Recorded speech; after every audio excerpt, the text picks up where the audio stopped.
अपना आज की क्लास। लास्ट क्लास में हम साइटोलॉजी चैप्टर चल रहा था और इस वीक में हम इसे कंप्लीट करने की कोशिश करेंगे इस चैप्टर को, ताकि नेक्स्ट वीक में जब मैं आऊं तो एक नया चैप्टर के साथ आऊं और बहुत बढ़िया वाला विटामिन वाला चैप्टर करवाऊंगी आपको सबसे पहले, ठीक है। तो जब बात करते हैं साइटोलॉजी की, हमने क्या क्या पढ़ लिया था, थोड़ा सा रिवाइज करवा दूं 2 से 3 मिनट के अंदर। साइटोलॉजी का मतलब होता है सेल के बारे में स्टडी करना, कोशिका के बारे में अध्ययन करना। लास्ट क्लास में मैंने पढ़ाया था सेल क्या होती है, डेड सेल की डिस्कवरी किसने की थी, लिविंग सेल की डिस्कवरी किसने की थी, सेल थ्योरी किसने दिया था, कुछ स्टेटमेंट बताई थी, फिर कुछ फैक्ट्स निकलवाए थे कि इस यूनिवर्स के अंदर संसार में सबसे बड़ी सेल कौन सी है, सबसे छोटी कौन सी है, हमारे बॉडी में बड़ी छोटी कौन सी है, ये कुछ आपको पॉइंट लिखवाए थे। उसके बाद मैंने बताया था कि सेल जो होती हैं वो 2 टाइप की होती हैं। कोशिकाएं इस पूरे यूनिवर्स के अंदर, इस संसार के अंदर 2 टाइप की सेल्स हैं। एक होती है बच्चा प्रोकैरियोटिक सेल, हिंदी में आपका सेम नाम है प्रोकैरियोटिक कोशिका हो जाएगा। दूसरे टाइप की जो सेल होती हैं उनको बोलते हैं यूकैरियोटिक सेल। तो 2 टाइप की सेल्स होती हैं, प्रोकैरियोटिक, यूकैरियोटिक।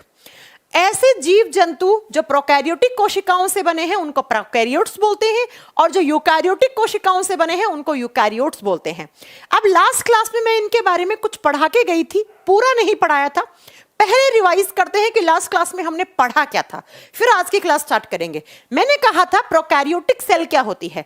प्रो का मतलब होता है प्रिमिटिव, कैरियोटिक का मतलब होता है न्यूक्लियस। ऐसा कोई सेल जिसके अंदर न्यूक्लियस है ना, वो है ही नहीं, जिसके अंदर केंद्रक नहीं पाया जाता। ऐसा कोई सेल जिसके अंदर क्या नहीं होता, न्यूक्लियस यानी केंद्रक नहीं होता।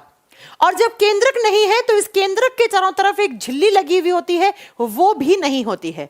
तो अगर कोई आपसे पूछ ले प्रोकैरियोटिक सेल क्या होती है, आप क्या बताओगे? प्रोकैरियोटिक एक प्रिमिटिव टाइप की सेल होती है, एक पुराने प्रकार की कोशिका होती है, जिस कोशिका के अंदर ना ही तो न्यूक्लियस है और ना ही न्यूक्लियर मेम्ब्रेन है, ना ही केंद्रक है, ना ही केंद्रक झिल्ली पाई जाती है। उस सेल को प्रोकैरियोटिक सेल कहते हैं। और प्रोकैरियोटिक सेल जिसमें पाई जाती है उस जीव जंतु को हम प्रोकैरियोट्स कहते हैं। इसके एग्जाम्पल क्या थे, फटाक से आप लोग कमेंट करके बताओ कि प्रोकैरियोटिक सेल के एग्जाम्पल मैंने क्या नोट करवाया था। मैंने कहा था कि बैक्टीरियल सेल, यानी कि बैक्टीरिया के अंदर कौन से प्रकार की सेल्स होती हैं, जीवाणुओं के अंदर प्रोकैरियोटिक प्रकार की कोशिका होती है। ये बात मैंने पढ़ाई थी या नहीं पढ़ाई थी? पढ़ाई थी ना। दूसरी तरफ आइए, यूकैरियोटिक सेल क्या होती है? ऐसी सेल जिसके अंदर वेल डिफाइंड न्यूक्लियस होता है, जिसके अंदर मैच्योर न्यूक्लियस है, न्यूक्लियस भी है और न्यूक्लियस के चारों तरफ इस तरीके से मेम्ब्रेन भी लगी होती है। तो अगर आपको ऐसी सेल दिखी, देखो, जिसके अंदर न्यूक्लियस नहीं है, उसे आप क्या कहोगे? Prokaryotic cell. और जिसमें ये न्यूक्लियस और न्यूक्लियर मेम्ब्रेन है, उसे आप क्या कहोगे? उसे आप यूकैरियोटिक सेल यानी कि यूकैरियोटिक कोशिका कहोगे। इसके एग्जाम्पल पढ़ा चुकी हूं, plant cell, animal cell, algae cell, fungi cell, पादप कोशिका, जंतु कोशिका, कवक की कोशिका, शैवाल की कोशिका किस प्रकार की होती है? यूकैरियोटिक कोशिका होती है। और मैंने कहा था जितने भी जीवाणु हैं, जितने भी बैक्टीरिया हैं, उन सबके अंदर किस प्रकार की सेल होती है? प्रोकैरियोटिक सेल होती है। अब मैं अगर आपसे एक क्वेश्चन पूछूं बच्चा, मैं कहूं ज्यादा मैच्योर सेल किसकी है, किसकी सेल का विकास हुआ है, कौन सी विकसित कोशिका कहलाएगी? तो आपका आंसर क्या होगा? मैम, यूकैरियोटिक सेल एक अपनी मैच्योर सेल मानी जाती है। क्यों मानी जाती है? क्योंकि यूकैरियोटिक सेल में न्यूक्लियस भी होता है और न्यूक्लियर मेम्ब्रेन भी होती है। इतनी बात हम लास्ट क्लास में पढ़ चुके थे। अब स्टार्ट करते हैं आज की क्लास। क्या होती है प्रोकैरियोटिक, क्या होती है यूकैरियोटिक? एक तरफ लिखिए प्रो, प्रो का मतलब प्रोकैरियोटिक, पूरा नहीं लिख रही हूं मैं। एक तरफ लिखिए यू, यू का मतलब यूकैरियोटिक। नेक्स्ट डिफरेंस बता रही हूं जो एग्जाम में आता है, बहुत ध्यान से सुन लेना बच्चा। आप एक सेंटेंस सुना होगा आपने कि सेल्स के अंदर होता है जेनेटिक मटेरियल। सुना है कभी आपने कि हमारी कोशिकाओं के अंदर जेनेटिक मटेरियल होता है, जिसे हम कहते हैं आनुवंशिक पदार्थ। अब ये आनुवंशिक पदार्थ क्या होता है? कुछ ऐसा मटेरियल, कुछ ऐसा मैटर जो क्या करता है, जो एक जनरेशन से दूसरी जनरेशन में कुछ कैरेक्टर्स को ट्रांसफर करता है। कुछ ऐसे लक्षण होते हैं जो लक्षण हमें पिछली पीढ़ी से मिलते हैं। जैसे मैं कहूं मेरी हाइट है ना मेरी मम्मी पे गई है, यार मेरे बालों का कलर ना मेरे पापा पे गया है, यार मेरी आवाज मेरे पापा जैसी है, मेरी आंखों का रंग मेरी मम्मी जैसा है। बिल्कुल सही बात है। कुछ ऐसे कैरेक्टर्स होते हैं, कुछ ऐसे लक्षण होते हैं जो हमें पिछली पीढ़ी से मिलते हैं, और उनको लाने वाला मैटर, उनको लाने वाला मटेरियल, उनको लाने वाला पदार्थ जेनेटिक मटेरियल या आनुवंशिक पदार्थ कहलाता है। कोई आपसे पूछे व्हाट इज जेनेटिक मटेरियल, आप क्या कहोगे? बच्चा, हमें कुछ लक्षण हमारी जनरेशन है तो हमारी जनरेशन में कुछ लक्षण पिछली जनरेशन से आए हैं, तो ये जो एक पीढ़ी से दूसरी पीढ़ी में लक्षणों को आगे से आगे ट्रांसफर करने का काम करता है, उसे जेनेटिक मटेरियल, उसे आनुवंशिक पदार्थ कहा जाता है। तो बात करते हैं जेनेटिक मटेरियल की प्रोकैरियोटिक और यूकैरियोटिक की। बच्चा, जब हम प्रोकैरियोटिक और यूकैरियोटिक की जेनेटिक मटेरियल की बात करते हैं, पहली बात तो इसे स्टार कर लेना, क्योंकि ये एग्जाम में क्वेश्चन बनता है। क्या बनता है? सुनो, प्रोकैरियोटिक सेल का जो जेनेटिक मटेरियल होता है, एक तो वो सर्कुलर होता है। सर्कुलर का मतलब होता है बच्चा गोल होता है, और साथ में वो सिंगल हेलिक्स होता है। सिंगल हेलिक्स का मतलब है एक कुंडलित होता है, एक ही कुंडली होती है उसके अंदर, गोल है और एक कुंडलित है। और इनका जो जेनेटिक मटेरियल है वो इस तरीके से सेल में पड़ा हुआ होता है, ऐसे गोल गोल घूमा हुआ। अब बच्चा, प्रोकैरियोटिक सेल में न्यूक्लियस तो होता नहीं है, केंद्रक नहीं होता ना प्रोकैरियोटिक सेल में, तो इनका जो जेनेटिक मटेरियल है वो इस तरीके से बिखरा पड़ा है। क्यों? क्योंकि इनके पास न्यूक्लियस नहीं है, तो वो न्यूक्लियस में नहीं है, केंद्रक में नहीं है, ऐसे ही बाहर बिखरा हुआ पड़ा है। और वो जेनेटिक मटेरियल जो न्यूक्लियस में नहीं होता वो अनप्रोटेक्टिव होता है, वो असुरक्षित होता है, वो कभी भी डैमेज हो सकता है, कट सकता है, फट सकता है, मतलब ये प्रोटेक्टिव नहीं है। तो ऐसा जेनेटिक मटेरियल जो न्यूक्लियस में नहीं है और जो सर्कुलर है, सिंगल हेलिक्स है, इसे नाम दिया जाता है न्यूक्लियोइड। इसे क्या नाम दिया जाता है? न्यूक्लियोइड। तो एग्जाम में क्वेश्चन क्या आएगा, आप तो बस सिर्फ वो सुन लो। एग्जाम में क्वेश्चन आता है कि प्रोकैरियोटिक सेल का जेनेटिक मटेरियल क्या कहलाता है। आप क्या कहोगे? मैम साउंड नहीं आ रही, किसने कहा साउंड नहीं आ रही? Sound is okay. कौन कह रहा है? चंद्राना कुछ करके हैं बेटा, साउंड इज ओके, साउंड एकदम ठीक है। किसने कहा साउंड नहीं आ रही? अपना माइक वाइक चेक करो, ठीक है।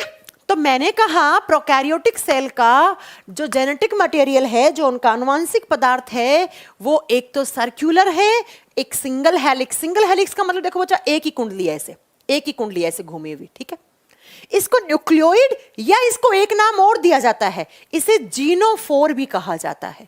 क्या कहा जाता है? जीनोफोर कहा जाता है। तो एग्जाम में दो तरीके से, क्वेश्चन एक ही है, कॉन्सेप्ट एक ही है, दो तरीके से पूछेगा। कैसे पूछेगा? सुनो, क्वेश्चन पूछेगा कि किस प्रकार की कोशिका का आनुवंशिक पदार्थ न्यूक्लियोइड या जीनोफोर कहलाता है। आप क्या बताओगे? प्रोकैरियोटिक का। या आपसे पूछेगा कि न्यूक्लियोइड या जीनोफोर किसके आनुवंशिक पदार्थ को कहा जाता है? प्रोकैरियोटिक कोशिका का। तो या मैं ये कह दूं कि जो बैक्टीरिया होते हैं, जो जीवाणु होते हैं, उनका आनुवंशिक पदार्थ क्या कहलाता है? न्यूक्लियोइड कहलाता है। आपको कोई प्रॉब्लम नहीं है ना? कह सकती हूं मैं। क्यों कह सकती हूं? कि बैक्टीरिया में किस टाइप की सेल होती है? प्रोकैरियोटिक सेल होती है। और बच्चा, ये क्या है? ये अनप्रोटेक्टिव है, मतलब ये सुरक्षित है, क्योंकि न्यूक्लियस के अंदर जो जेनेटिक मटेरियल नहीं होता वो कभी भी प्रोटेक्टिव नहीं हो सकता, वो कभी भी प्रोटेक्टिव नहीं हो सकता। तो ये न्यूक्लियोइड और जीनोफोर क्या होता है, समझ में आ गया? मैम दिखाओ ना। चलो मैं दिखाती हूं। ये देखो, ये रहा इनका न्यूक्लियोइड, यहां पे दिखा रखा होगा कहीं ना कहीं, ये रहा न्यूक्लियोइड रीजन, दिख रहा है न्यूक्लियोइड। ये इनका गोल गोल घुमा हुआ, जैसा हमने बनाया वैसा इनका जेनेटिक मटेरियल है। तो प्रोकैरियोटिक सेल का इस तरीके से न्यूक्लियोइड या जीनोफोर को उनका जेनेटिक मटेरियल कहा जाता है। बात करते हैं यूकैरियोटिक सेल का जेनेटिक मटेरियल मोस्टली डीएनए होता है। क्या होता है? डीएनए होता है। अब ये डीएनए क्या होता है आगे सब पढ़ाऊंगी मैं, कैसा होता है, इसकी फुल फॉर्म क्या होती है, अभी के लिए फिलहाल सुनते जाओ सिर्फ। और इनका जो जेनेटिक मटेरियल होता है वो कहां होता है? उस सेल के न्यूक्लियस में होता है। न्यूक्लियस में क्यों होता है? क्योंकि प्यारे बच्चों, ये ऐसी सेल है जिसके अंदर न्यूक्लियस पाया जाता है, जिसके अंदर केंद्रक पाया जाता है।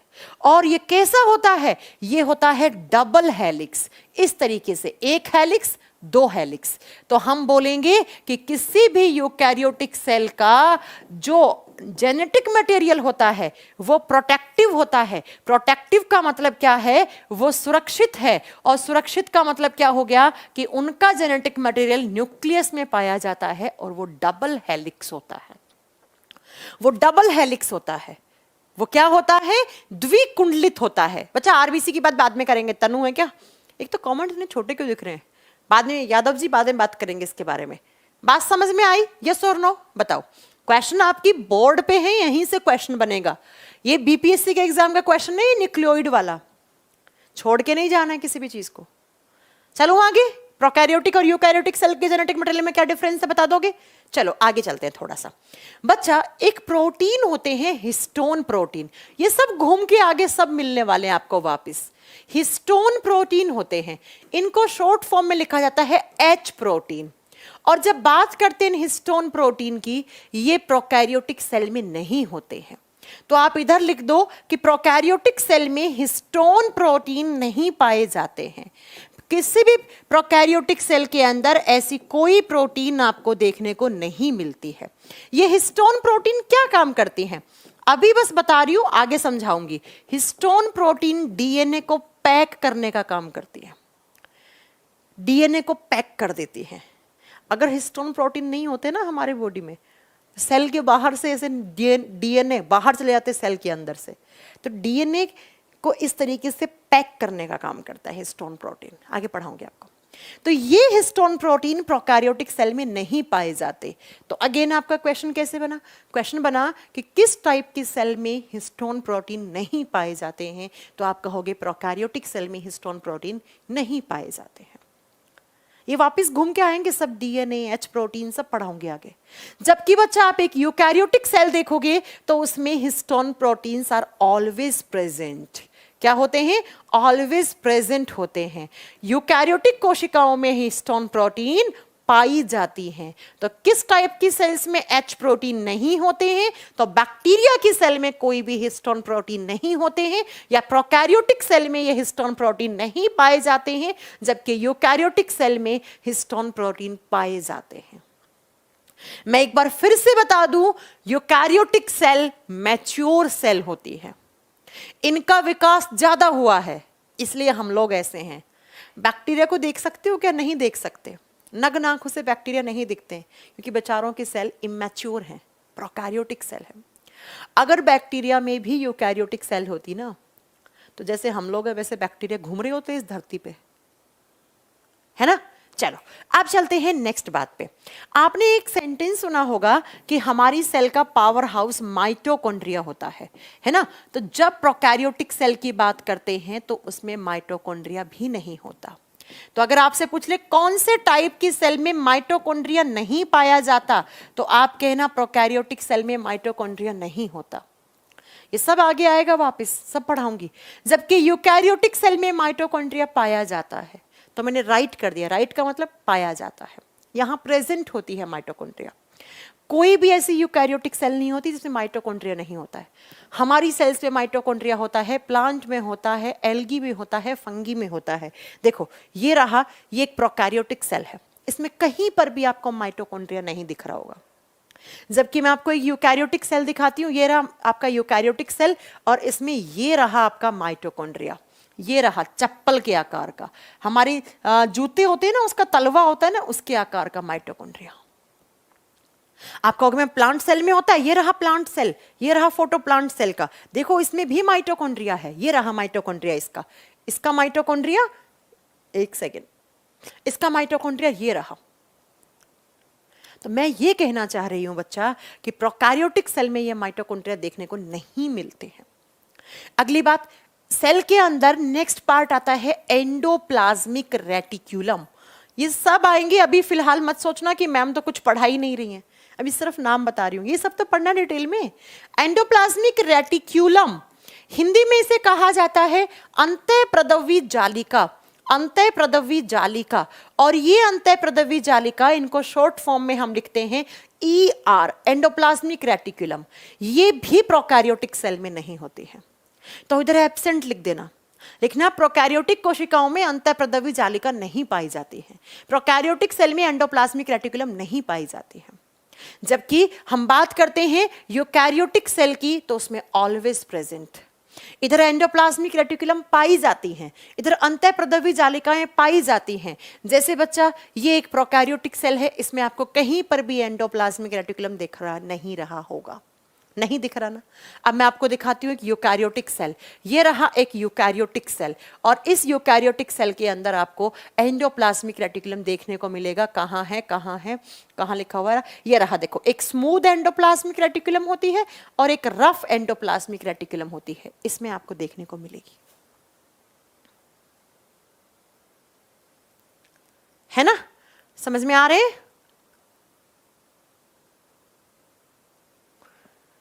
हो गए?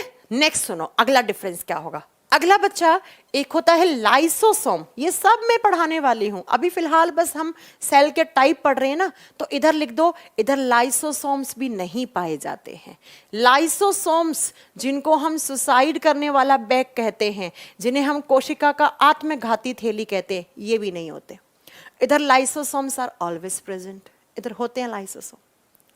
अगर बात करूं मैं गोल्गी बॉडीज, गोल्जी काय, गोल्गी बॉडीज हिंदी में लिखते हैं हम गोल्जी काय, तो जो प्रोकैरियोटिक सेल होती हैं उनमें गोल्गी बॉडीज भी नहीं पाई जाती हैं, जबकि यूकैरियोटिक सेल में पाई जाती हैं।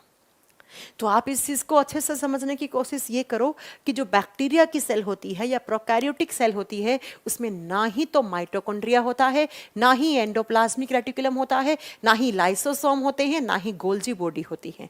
लेकिन हमारी सेल, प्लांट की सेल या कोई भी यूकैरियोटिक सेल लिया, उसमें आपको माइटोकॉन्ड्रिया भी दिखेगा, उसमें एंडोप्लाज्मिक रेटिकुलम भी दिखेगा, उसमें लाइसोसोम भी दिखेगा, उसमें गोल्जी काय भी आपको दिखेंगे। और यही सब तो मैं आपको पढ़ाने वाली हूं आगे करके। समझ में आ गया? नेक्स्ट सुनो, अगला जो डिफरेंस है उसे थोड़े से अच्छे समझने की कोशिश करना। इधर लिखना प्रोकैरियोटिक सेल, इधर लिखना यूकैरियोटिक सेल। अगला सेल का कंपोनेंट होता है राइबोसोम। राइबोसोम, इसे कहा जाता है प्रोटीन बनाने वाली फैक्ट्री। राइबोसोम्स यहाँ ये प्रोटीन बनाती हैं, प्रोटीन बनाने में काम आती हैं।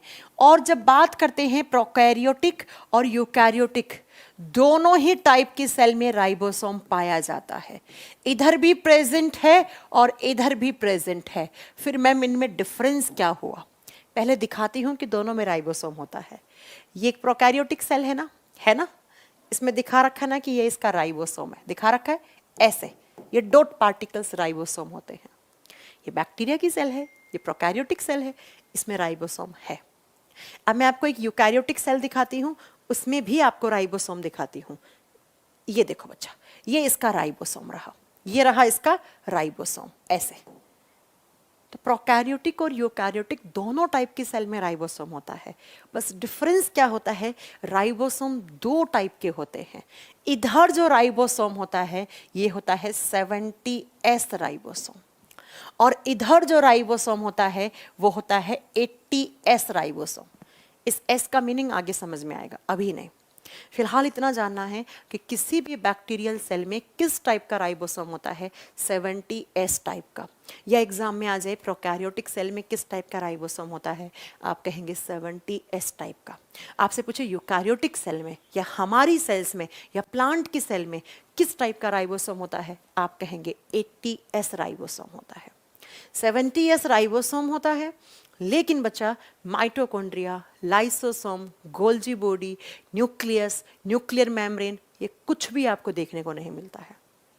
इधर आपको ribosome, lysosome, nucleus, nuclear membrane, DNA, Golgi body, lysosome, सब कुछ देखने को मिलेगा। तो ये एक यूकैरियोटिक सेल है, ये एक प्रोकैरियोटिक सेल है। और लास्ट क्लास में पढ़ाया था प्रोकैरियोटिक सेल में भी सेल वॉल होता है, कोशिका भित्ति होती है। अब आप लोग बताओ, प्रोकैरियोटिक सेल का सेल वॉल या उसका कोशिका भित्ति किसका बना हुआ होता है? मैंने पढ़ाया था ना, पेप्टिडोग्लाइकोन का बना हुआ होता है। ये मैं पहले ही पढ़ा चुकी हूँ। किसका बना हुआ होता है? पेप्टिडोग्लाइकोन का बना हुआ होता है। अब मैं आपको एक फोटो दिखाती हूँ, तो आज के बाद आपके सामने कोई ये फोटो लगा दे और बोले कि ये किस टाइप का सेल है, आप क्या बताओगे? बताओ, जल्दी बताओ, आज के बाद ऐसे फोटो कोई दिखा दे, बोले ये किस टाइप का सेल है, तो आप क्या कहोगे? आप यही कहोगे ना कि एक प्रोकैरियोटिक सेल है। कैसे पहचाना किसी ने पूछे तो क्या बताओगे? इसमें न्यूक्लियस नहीं है, इसमें न्यूक्लियर मेम्ब्रेन नहीं है, इसमें माइटोकॉन्ड्रिया नहीं है, इसमें लाइसोसोम नहीं है, इसमें गोल्जी कार्य नहीं है, इसलिए ये क्या है? ये एक प्रोकैरियोटिक सेल है। और अगर कोई आपसे ये दिखा दे, बोले ये कैसी सेल है, तो आप क्या कहोगे? ये एक यूकैरियोटिक सेल है, इसमें न्यूक्लियस है, न्यूक्लियर मेम्ब्रेन है, लाइसोसोम, राइबोसोम, गोल्जी बॉडी, सब कुछ है, इसलिए ये क्या है? एक यूकैरियोटिक सेल है। तो प्रोकैरियोटिक और यूकैरियोटिक दो टाइप की सेल्स होती हैं। तो ऐसे जीव जंतु जो प्रोकैरियोटिक सेल से बने हैं वो प्रोकैरियोट्स कहलाते हैं, और जो यूकैरियोटिक टाइप के सेल से बने हैं उनको यूकैरियोट्स कहते हैं। तो बताओ, सेल के टाइप के आधार पर हम लोग क्या हैं? हम लोग यूकैरियोट्स हैं। बैक्टीरिया क्या है? ये प्रोकैरियोटिक है, प्रोकैरियोट्स हैं। प्लांट्स क्या हैं? यूकैरियोट्स हैं। एल्गी, शैवाल क्या हैं? यूकैरियोट्स हैं। कवक, फंगी क्या हैं? यूकैरियोट्स हैं। सियानोबैक्टीरिया, जिनको हम ब्लू ग्रीन एल्गी कहते हैं, वो क्या होते हैं? वो प्रोकैरियोटिक होते हैं। तो यहां तक की क्लास में मैंने आपको ये बता दिया सेल क्या होती है, सेल की डिस्कवरी किसने की, डेड सेल की डिस्कवरी किसने की, लिविंग सेल की डिस्कवरी किसने की। सेल दो टाइप की होती हैं, और इस धरती पर दो टाइप के जीव जंतु होते हैं, प्रोकैरियोट्स, यूकैरियोट्स। और प्रोकैरियोटिक और यूकैरियोटिक में क्या डिफरेंस है? अब मैं आपको एक पॉइंट बता रही हूं, इसको नोट डाल के लिखना, एग्जाम में अक्सर ये क्वेश्चन आता है, ठीक है? इसका आंसर आपको खुद समझ में आएगा। नोट डालकर एक पॉइंट ये लिखना कि हमारी सेल्स में जो माइटोकॉन्ड्रिया होता है ना, हमारी सेल्स में क्या होता है? माइटोकॉन्ड्रिया होता है। इस माइटोकॉन्ड्रिया की तुलना की जाती है, किससे की जाती है? प्रोकैरियोटिक सेल से। क्यों? क्योंकि माइटोकॉन्ड्रिया और प्रोकैरियोटिक सेल दिखने में एक जैसे होते हैं। दिखने में कैसे होते हैं? एक जैसे। ये एग्जाम का क्वेश्चन है कि हम माइटोकॉन्ड्रिया की तुलना किस टाइप की सेल से करते हैं? हम माइटोकॉन्ड्रिया की तुलना एक प्रोकैरियोटिक सेल से करते हैं। क्यों करते हैं उसका रीजन आपको आगे समझ में आएगा जब मैं माइटोकॉन्ड्रिया पढ़ाऊंगी तब। लेकिन इसको लिख लेना नोट डाल के अच्छे से कि माइटोकॉन्ड्रिया की तुलना हम प्रोकैरियोटिक सेल से करते हैं, या इसका वाइस वर्सा कर दो, प्रोकैरियोटिक सेल की तुलना हम माइटोकॉन्ड्रिया से करते हैं। क्यों करते हैं? आगे रीजन मिलेगा आपको। तो सेल दो टाइप की थी, मैंने आपको पढ़ा दिया। अब बात ये आती है कि सेल के अंदर क्या होता है। मैं एक कॉमन सेल लेके चल रही हूं। फॉर एग्जाम्पल, मैंने ये बोल दिया कि ये आपका सेल है। मुझे बताओ, इस सेल को जब मैंने इलेक्ट्रॉन माइक्रोस्कोप के नीचे रखा, बच्चा आगे पढ़ाऊंगी हिस्टोन प्रोटीन के बारे में, मोहम्मद, जुल्फिकार, बच्चा सब पढ़ाऊंगी, मैंने पढ़ाया नहीं है। यस बेटा, बिल्कुल चलेगी। केएल सैनी क्लास रेगुलर चलेगी, बिल्कुल आगे पढ़ाऊंगी। हिस्टोन प्रोटीन किस प्रकार काम करता है, बिल्कुल एकदम एग्जाम्पल देके फोटो दिखा के पढ़ाऊंगी। तो मैंने कहा कि सेल के अंदर क्या है। आपने एक सेल उठाई, अपने बाल की, नाखून की, कहीं से भी उठाई। अब उस सेल के अंदर आपको क्या देखने को मिलता है? जब उस सेल को आप इलेक्ट्रॉन माइक्रोस्कोप के नीचे रखोगे तो आपको क्या दिखेगा? आप एक ही शब्द में आंसर दोगे, मैम हमें सेल के अंदर दिखता है प्रोटोप्लाज्म। क्या बोलोगे? बताओ, प्रोटोप्लाज्म। सेल्स के अंदर क्या होता है?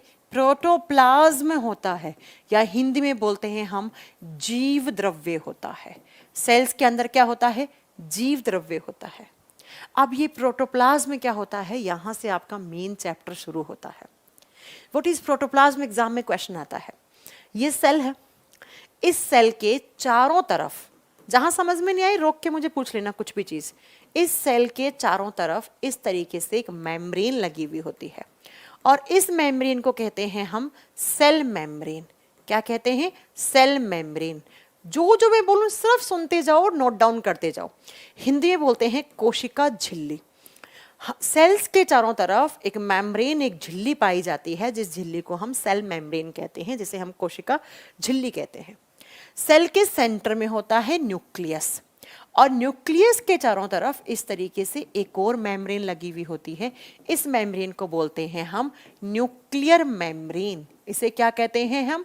Nuclear membrane. हिंदी में बोलते हैं केंद्रक झिल्ली या केंद्रक की झिल्ली, केंद्रक झिल्ली। सेल के चारों तरफ जो मेम्ब्रेन है उसे सेल मेम्ब्रेन, न्यूक्लियस के जो चारों तरफ है उसे न्यूक्लियर मेम्ब्रेन कहेंगे। अब प्रोटोप्लाज्म क्या होता है उसका आंसर मैं आपको बताने जा रही हूं, ठीक है। सेल के चारों तरफ मेम्ब्रेन सेल मेम्ब्रेन, न्यूक्लियस की वो न्यूक्लियर मेम्ब्रेन। अब इन दोनों मेम्ब्रेन के बीच में, between nuclear membrane and cell membrane, केंद्रक झिल्ली और कोशिका झिल्ली के बीच में एक ऐसा गाढ़ा सा लिक्विड रहता है, गाढ़ा लिक्विड।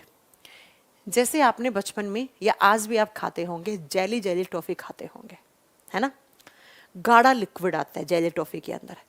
ठीक वैसे ही हमारी सेल्स के अंदर भी एक गाढ़ा लिक्विड होता है जिसे साइटोप्लाज्म कहा जाता है। जिसे क्या कहा जाता है? साइटोप्लाज्म। साइटो का मतलब होता है सेल, प्लाज्म का मतलब होता है लिक्विड, तो हिंदी में बोलेंगे कोशिका द्रव्य।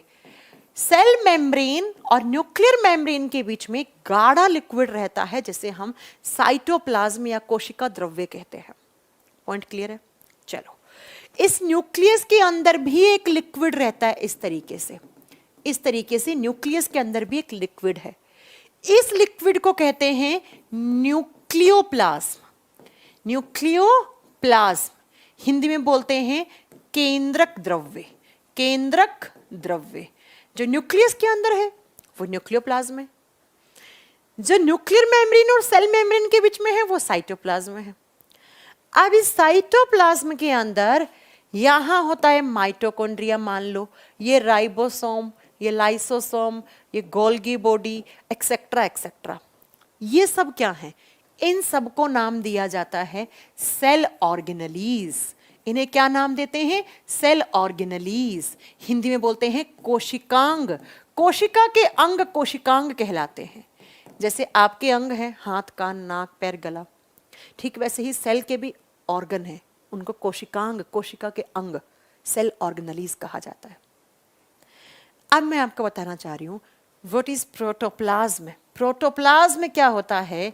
प्रोटोप्लाज्म दो टाइप की चीजों से बना हुआ होता है। प्रोटोप्लाज्म में एक होता है प्रोटोप्लाज्म का लिक्विड पार्ट। लिक्विड पार्ट जिसे हम बोलेंगे तरल भाग, और लिक्विड पार्ट दो चीजों का बना हुआ होता है। पहला साइटोप्लाज्म, हिंदी में लिखेंगे कोशिका द्रव्य, और दूसरा हो गया न्यूक्लियोप्लाज्म, हिंदी में बोलेंगे केंद्रक द्रव्य। तो साइटोप्लाज्म और न्यूक्लियोप्लाज्म जो कोशिका द्रव्य और केंद्रक द्रव्य हैं, ये दो लिक्विड हैं हमारी सेल्स के अंदर। ये क्या हैं? हमारी सेल के अंदर दो टाइप के लिक्विड हैं।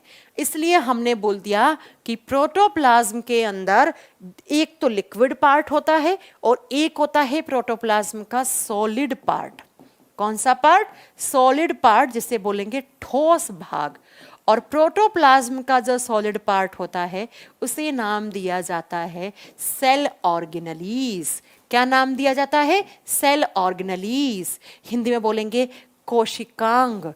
तो हमारी सेल्स के अंदर या किसी भी सेल का जो प्रोटोप्लाज्म है वो किन चीजों से मिलकर बना हुआ होता है? सिर्फ सुनना मेरी बात को। कोई आपसे पूछे व्हाट इज प्रोटोप्लाज्म, आप कहोगे किसी भी सेल के चारों तरफ जो सेल मेम्ब्रेन होती है, उस सेल मेम्ब्रेन के अंदर की तरफ जितना भी पार्ट है उसे एक साथ मिला के प्रोटोप्लाज्म कहते हैं। सेल मेम्ब्रेन के अंदर की तरफ जितना भी पार्ट है, किसी भी कोशिका की कोशिका झिल्ली के अंदर की तरफ जितना भी भाग है, उस सारे भाग को हम जीव द्रव्य या प्रोटोप्लाज्म कहते हैं।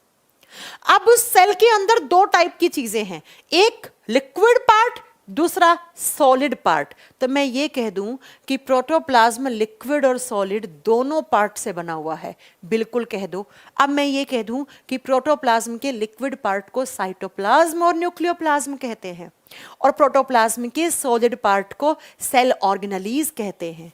तो बच्चा, cytoplasm plus nucleoplasm plus cell organelles is equal to protoplasm, is equal to protoplasm, जीव द्रव्य। तो एग्जाम में जब आपसे क्वेश्चन पूछेगा तो पूछेगा व्हाट इज प्रोटोप्लाज्म, जीव द्रव्य क्या होता है, तब आप वहां पे क्या करके आओगे कि कोशिका द्रव्य प्लस केंद्रक द्रव्य प्लस कोशिकांग जीव द्रव्य कहलाता है। Cytoplasm plus nucleoplasm plus cell organelles is equal to protoplasm. जैसे फोटो दिखाती हूं आपको कि प्रोटोप्लाज्म क्या होता है। ये रहा प्रोटोप्लाज्म। ये कोई सेल है कि नहीं है? बिल्कुल ये सेल है। इस सेल के अंदर ये न्यूक्लियस है। इस न्यूक्लियस के अंदर जो लिक्विड है, इस लिक्विड को बोलेंगे न्यूक्लियोप्लाज्म। न्यूक्लियोप्लाज्म। और ये है साइटोप्लाज्म। और ये क्या है? Cell organelles. तो इन सबको मिलाकर आप क्या बोलोगे? सेल ऑर्गेनेलीज हो गया और साइटोप्लाज्म हो गया और साथ में आपका न्यूक्लियोप्लाज्म हो गया। तो इसे प्रोटोप्लाज्म बोला। इसे क्या बोला? प्रोटोप्लाज्म बोला। मैम लिखने का टाइम दो। लिखने के लिए नोट्स दिए हैं ना आपको? लिखने के लिए नोट्स दिए हैं मानू? समझ में आ गई मेरी बात? अब मैं आपको बहुत अच्छे पॉइंट पढ़ाने वाली हूँ। अगर आपको प्रोटोप्लाज्म समझ में आ गया तो मैं आपको एक यूपीएससी के एग्जाम का क्वेश्चन करवाने वाली हूँ, जो यूपीएससी ने पूछा था स्टेटमेंट में। स्टेटमेंट में क्या पूछा था सुन लीजिए। ये समझ में आ गया? अगर आपसे एग्जाम में क्वेश्चन, मैम एग्जाम में क्वेश्चन कैसे आएगा? बहुत सिंपल क्वेश्चन है। प्रोटोप्लाज्म के लिक्विड पार्ट का नाम बताओ, प्रोटोप्लाज्म के सॉलिड पार्ट का नाम बताओ। ये लो। अब बच्चा, मैं एक स्टेटमेंट बोल रही हूं, ध्यान से सुनना। रॉबर्ट हुक जी ने क्या कहा था? आप खुद बोलोगे यस मैम ये रॉबर्ट हुक ने कहा था। रॉबर्ट हुक जी ने कहा था कि cell is the basic unit of life. कहा था ना कि सभी जीवों के शरीर की मूलभूत इकाई। हमने किसको कहा था? मूलभूत इकाई हमने कहा था सेल को। ये स्टेटमेंट किसने दी थी? रॉबर्ट हुक ने दी थी। अब एक साइंटिस्ट थे बच्चा जिनका नाम था हक्सले। क्या नाम था? हक्सले। हक्सले जी ने कहा कि protoplasm is the physical basic unit of life. क्या कहा इन्होंने? इन्होंने कहा कि protoplasm is the physical term use किया है, physical basic unit of life. Physical basic unit of life. Hindi में कैसे लिखोगे कि हक्सले जी ने कहा था जीव द्रव्य सभी जीवों के शरीर का भौतिक मूल आधार है। जीव द्रव्य को इन्होंने क्या कहा? भौतिक मूल आधार कहा या भौतिक मूल इकाई कहा। रॉबर्ट हुक ने कहा कि जितने भी लिविंग ऑर्गेनिजम्स हैं वो सेल से मिलकर बने हुए हैं। सेल सबसे छोटी इकाई है, इसलिए हम सेल को बोलते हैं मूलभूत इकाई या हम सेल को बेसिक यूनिट ऑफ लाइफ कहते हैं। हक्सले ने कहा कि आपने बिल्कुल सही कहा है कि सेल से ही कोई लिविंग बॉडी मिलकर बना हुआ होता है, लेकिन ये बताओ भाई साहब सेल के अंदर क्या है? तो हक्सले ने कहा कि सेल के अंदर प्रोटोप्लाज्म है और प्रोटोप्लाज्म को आप क्या बोलोगे? Physical basic unit of life. बिना प्रोटोप्लाज्म के सेल कुछ नहीं होती। भाई मैं अगर आपको ये सेल दिखाऊं और मैं बोलूं कि ये सेल क्या है, आप कहोगे कुछ नहीं अगर इसके अंदर का पार्ट ना हो। तो आप इसे बेसिक यूनिट बोलते रहो, क्या फर्क पड़ता है? लेकिन इसके अंदर क्या है? इसके अंदर प्रोटोप्लाज्म है, तो प्रोटोप्लाज्म को कुछ ना कुछ तो बोलना पड़ेगा ना। ये सेल कुछ भी नहीं है अगर मैं इसका न्यूक्लियस निकाल लूं, अगर इसका माइटोकॉन्ड्रिया, राइबोसोम, लाइसोसोम ये सब निकाल के फेंक दूं, तो ये सेल कुछ नहीं है, आपकी मर जाएगी ये सेल। इसलिए हक्सले जी ने कहा, क्या कहा बच्चा? हक्सले जी ने कि प्रोटोप्लाज्म को हम physical basic unit of life बोलेंगे। जीव द्रव्य को भौतिक मूल इकाई या भौतिक मूल आधार माना गया है हमारी लाइफ का या सजीवों की जिंदगी का। तो एग्जाम में क्वेश्चन क्या आता है? हाँ तो मैंने भी तो यही लिखा है बच्चा नीतीश। मैंने क्या लिखा है? साइटोप्लाज्म और न्यूक्लियर प्लाज्म है, यही तो लिक्विड पार्ट है। यही तो मैंने लिखा है बच्चा नीतीश। ये देखो ना, मैंने भी तो यही लिखा है, लिक्विड पार्ट साइटोप्लाज्म और न्यूक्लियोप्लाज्म है। समझ में आ गई मेरी बात? हाँ जी, समझ में आ गई मेरी बात? तो एक बार यूपीएससी ने पूछा कि ये स्टेटमेंट किसने दिया, ये स्टेटमेंट किसने दिया? तो वहां पर आपको करना था, ये स्टेटमेंट हक्सले नाम के साइंटिस्ट ने दिया। किसने दिया? हक्सले नाम के साइंटिस्ट ने। बात समझ में आ गई? सेल के अंदर क्या है? प्रोटोप्लाज्म है। अब हमें क्या पढ़ना है? ये प्रोटोप्लाज्म ही तो पढ़ना है हमें। क्या पढ़ना है हमें? हमें प्रोटोप्लाज्म के बारे में ही पढ़ना है।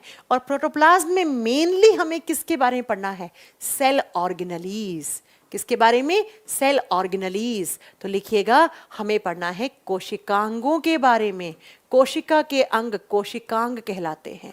और जो सेल ऑर्गेनलीज होते हैं ना, इनको हम 3 कैटेगरी में डिवाइड करते हैं।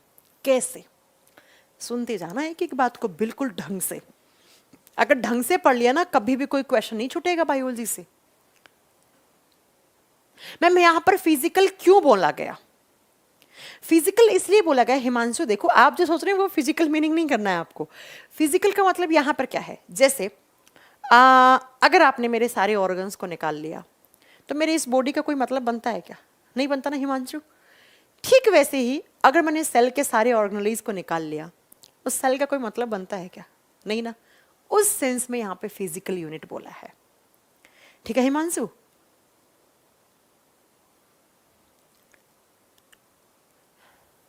समझ में आ गया हिमांशु? मैम ये फोटोज भी दे दीजिए। ठीक है, फोटो तो गूगल से ले लो, गया फोटोज का क्या है। आइए देखो, सेल ऑर्गेनलीज 3 टाइप के होते हैं। एक ऐसे होते हैं जिनके ऊपर सिंगल मेम्ब्रेन होती है, तो उनको बोलते हैं सिंगल मेम्ब्रेन सेल ऑर्गेनलीज। एकल झिल्ली वाले कोशिकांग, ऐसे कोशिकांग जिनके ऊपर एक ही मेम्ब्रेन है। एकल झिल्ली कोशिकांग, ऐसे सेल ऑर्गेनलीज जिनके चारों तरफ इस तरीके से एक मेम्ब्रेन लगी हुई है, इसको बोलेंगे सिंगल मेम्ब्रेन सेल ऑर्गेनलीज। दूसरे आते हैं बच्चा डबल मेम्ब्रेन ऑर्गेनलीज, ऐसे सेल ऑर्गेनलीज जिसके चारों तरफ 2 मेम्ब्रेन है, डबल है, दोहरी झिल्ली वाले। और मेन तो यही है, इसी को स्टार कर लेना, दोहरी झिल्ली वाले कोशिकांग, दोहरी झिल्ली वाले, 2 मेम्ब्रेन वाले। और एक बेचारे ऐसे होते हैं जिसके ऊपर मेम्ब्रेन ही नहीं होती, बिना मेम्ब्रेन वाले, तो इन्हें बोलते हैं मेम्ब्रेनलेस। इन्हें क्या बोलते हैं? Membraneless cell organelles. बिना झिल्ली वाले, बेचारों के ऊपर झिल्ली नहीं है। तो अक्सर एग्जाम में यहां से क्वेश्चन बनता है, क्या बनता है? 4 ऐसे आपसे दे देगा, एक दे दिया माइटोकॉन्ड्रिया, एक दे दिया राइबोसोम, एक दे दिया आपको गोल्जिकाई, एक दे दिया एंडोप्लाज्मिक रेटिकुलम। बोला बताओ इसमें से डबल मेम्ब्रेन वाला कौन सा है? तो अगर कभी पढ़ाई नहीं होगा तो फिर डबल मेम्ब्रेन वाला कैसे समझ में आएगा? सुनो, सिंगल मेम्ब्रेन वाले कौन कौन से होते हैं, पहले इनके नाम सुनो। सबसे पहला, जिसके बाहर एक मेम्ब्रेन है, जिसके पास क्या है? एक मेम्ब्रेन है बच्चा। जैसे एंडोप्लाज्मिक रेटिकुलम, जैसे endoplasmic reticulum, Golgi bodies and vacuoles. लिखिए, जैसे endoplasmic reticulum, endoplasmic reticulum, Hindi में आप लिखोगे अंतःप्रदवी जालिका। बहुत सारे जाल होते हैं हमारी सेल्स में मेम्ब्रेन का, उसी को बोलते हैं अंतःप्रदवी जालिका, और शॉर्ट फॉर्म में ER। तो पूछ ले कि एंडोप्लाज्मिक रेटिकुलम पे कितनी मेम्ब्रेन होती हैं, आप कहोगे एक मेम्ब्रेन होती है। दूसरा इसका एग्जाम्पल लिखिएगा वैक्यूल्स। अभी दिमाग नहीं लगाना है क्या है ये वैक्यूल्स, हिंदी में लिखना रसधानी या रिक्त धानी, रसधानी या रिक्त धानी। रिक्त का मतलब होता है खाली पड़ी हुई जगह, रिक्त धानी या आप क्या रसधानी।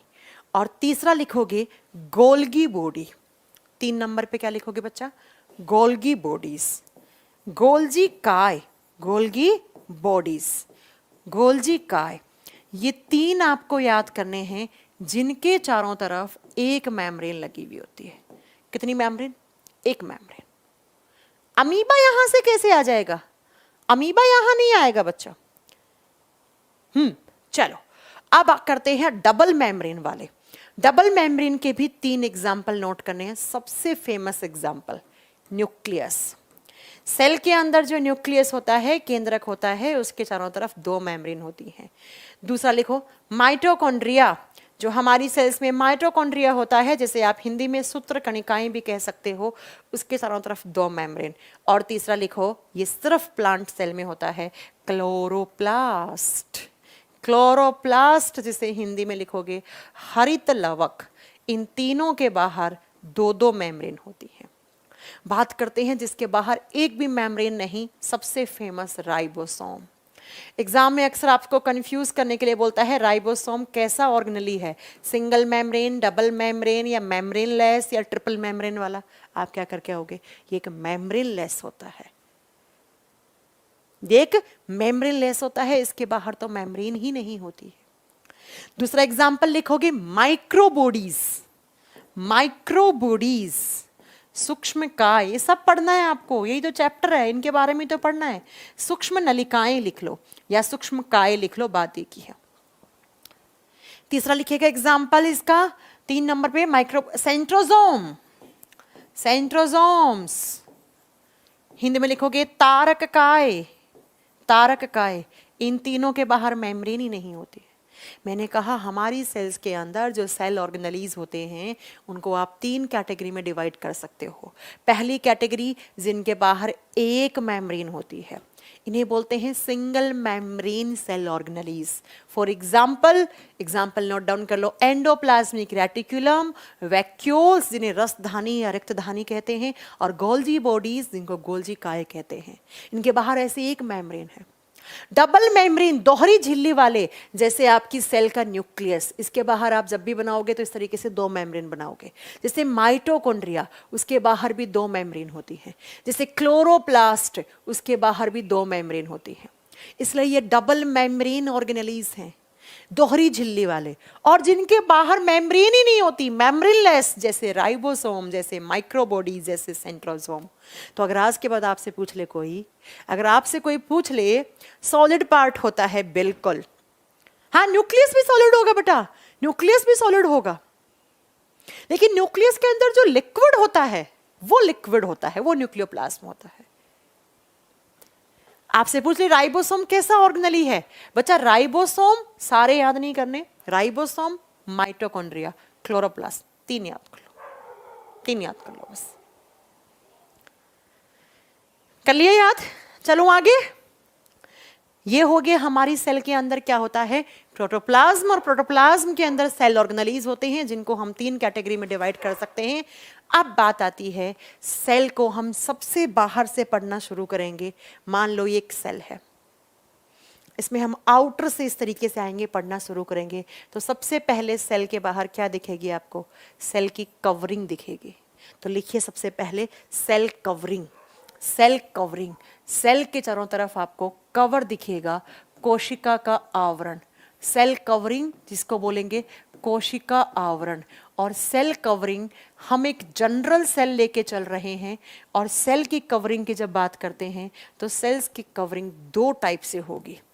पहला कवर सेल का जिसे सेल वॉल कहा जाता है, जिसे कोशिका भित्ति कहा जाता है, और दूसरा जो होता है उसे कहा जाता है सेल मेम्ब्रेन।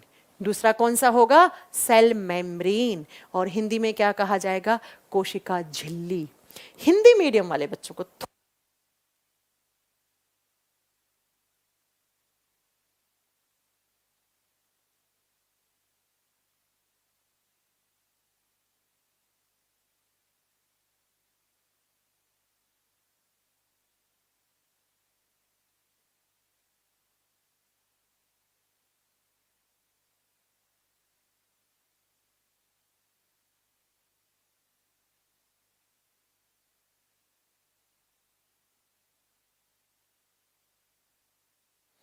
तो कितने टाइप की कवरिंग देखने को मिलेगा आपको सेल के चारों तरफ, 2 टाइप की, सेल वॉल, सेल मेम्ब्रेन, कोशिका भित्ति, कोशिका झिल्ली।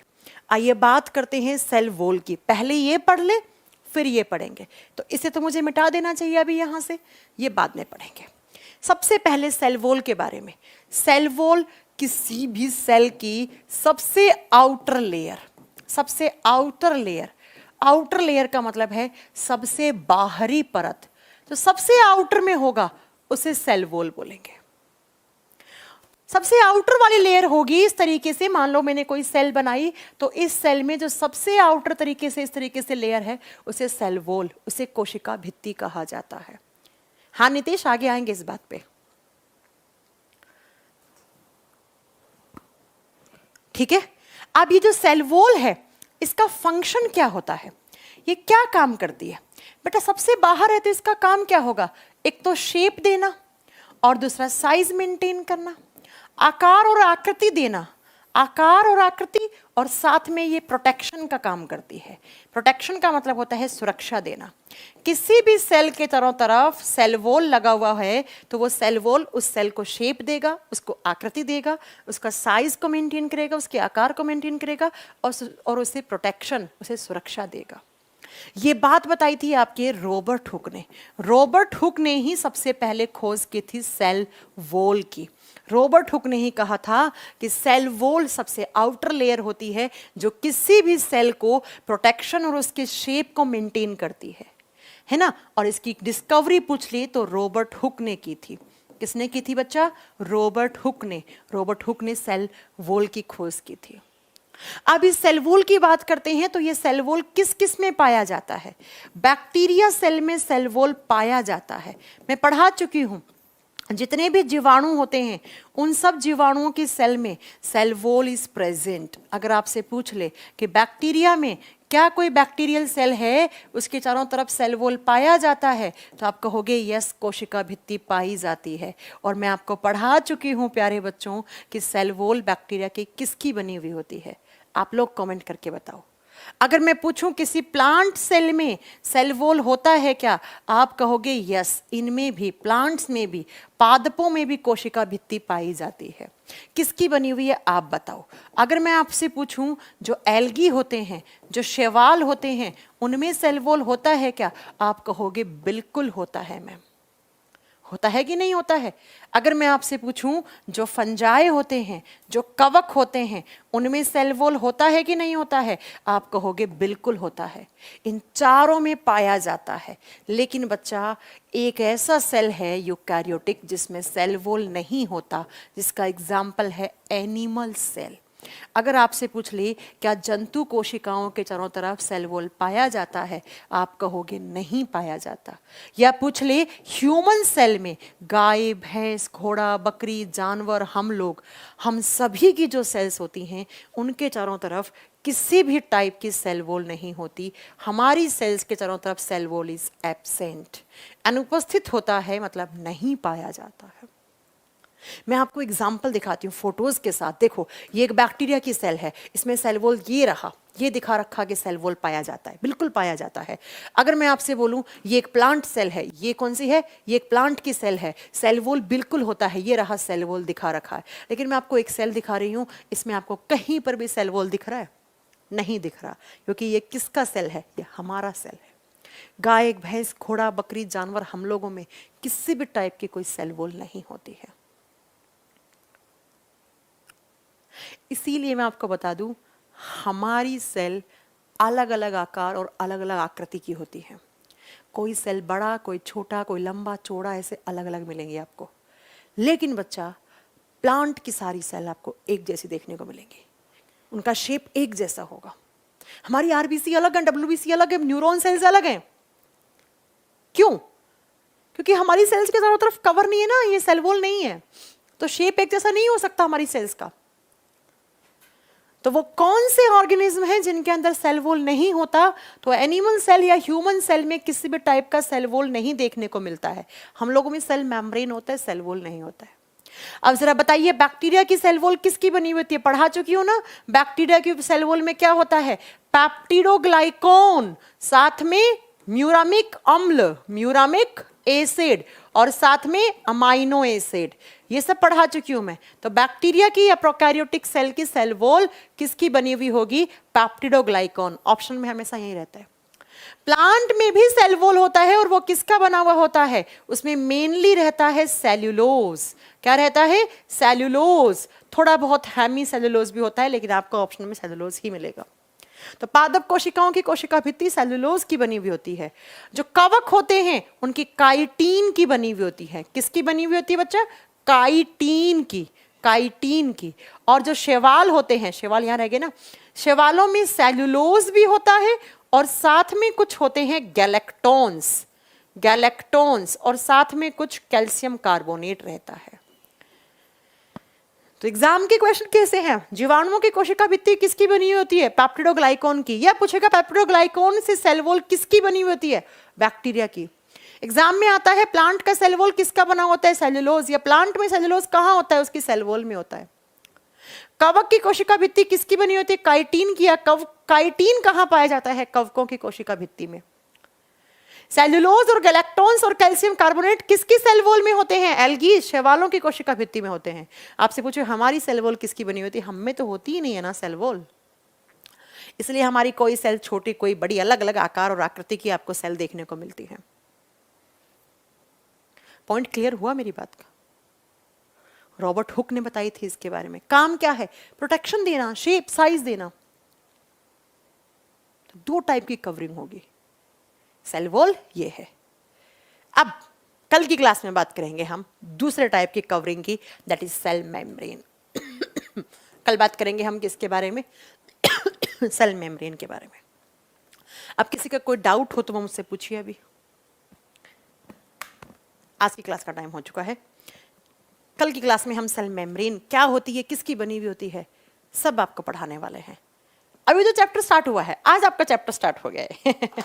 मैम वीडियो डाउनलोड ऑप्शन कब आ जाता है, ये तो यार 2-3 घंटे के बाद आता है ना। बताओ, किसी भी बच्चे का कोई डाउट हो, किसी भी टाइप का, छोटा बड़ा कैसा भी डाउट हो, मेरे से पूछ सकते हैं। क्लास के लास्ट में 5 मिनट में आप मेरे से सब पूछोगे, सब चलेगा, नो डाउट।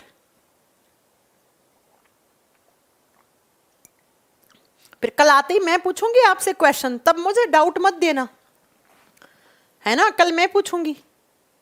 साइंस की बुक बहुत जल्दी आने वाली बच्चा। ओके अजीत।